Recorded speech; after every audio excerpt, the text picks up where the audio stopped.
think the thing to remember is every therapist has their own preference of drive wheel they like.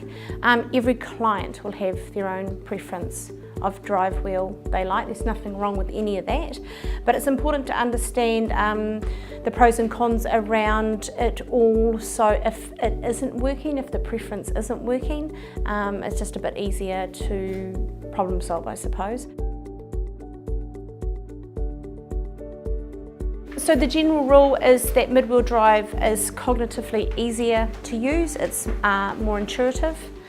The only people who may have difficulties with this are clients that have been in rear-wheel drive for a very, very long time, or have been a long-term manual wheelchair user going into their first power chair. So obviously manual wheelchairs are set up like rear-wheel drives, so you may have some problems there. Some of the cons, they can get bellied on curbs and lips quite easily.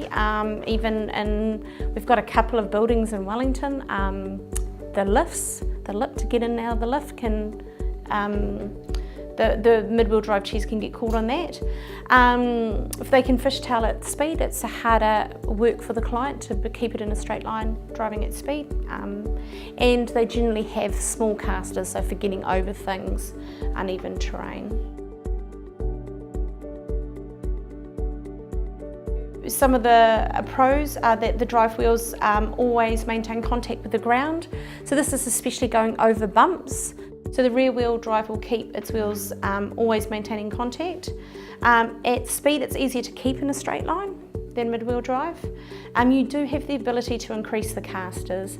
So for your clients who may live on farms, or their access part that they meet criteria for, you can go up to bigger casters to get over things and through things and around things. It does take someone with a high level cognition, or it takes more of a thought process required to make some wide turns in hallways. So yes, you can still do them. There is not many places a rear wheel drive won't go that a mid-wheel drive will, but you might have to drive it differently, and some of that is driving it in reverse to get into that place. A lot of clients can't do that, but it is doable. And lastly, the front wheel drive. It can be more stable for uneven terrain. I suppose the drive wheels are at the front, so it's pulling itself over obstacles. The foot positioning can be easier because you don't have the front casters to interfere with, and it's one way of keeping your feet close to your body but still maintaining that low seat to floor height, where we can have difficulty doing that with other drive wheels. One of the cons is that obviously most of the chair is behind you, so that can be tricky for turning and things like that.